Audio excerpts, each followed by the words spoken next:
Whenever I think about medieval times, not the show, the actual time period, I like to think about the bow, which is by far my favorite weapon, although it's been with us longer, much longer than medieval times.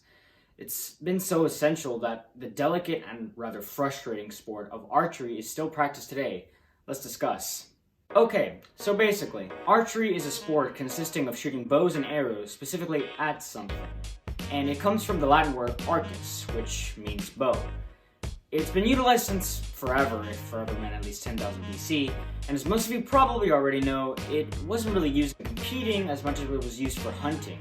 Egyptians, who implemented archery into their warfare tactics, was the first known civilization to make an actual compact bow around 2800 BC. This bow was made of wood and animal bits. Gross. They then passed it on to the Shang dynasty in China, and then they passed it on to the people in Japan. And that was where it inspired a form of martial arts that is still practiced today, known as Kyujutsu, also known as the art of the bow, until its name was changed into something a little more badass in my opinion, Kyudo, aka the way of the bow.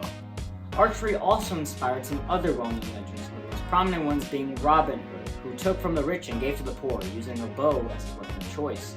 However, there were some not so well-known legends, one of them being Minamoto no Tametomo, who was a samurai that fought in the Hoben Rebellion in 1156.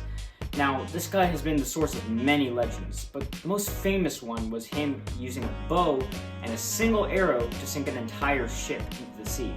So, not your typical bow user. Bows were useful in combat for a long time, until they weren't. Guns were more practical, albeit less cool looking to use. And although there were some clashes involving soldiers with bows, also known as bowmen or archers, against soldiers with guns, as you can probably imagine, it didn't go so well for the man of bow. Guns quickly made bows obsolete in warfare, but it wasn't until at least the 16th century that Europe finally decided to abandon its most graceful weapon.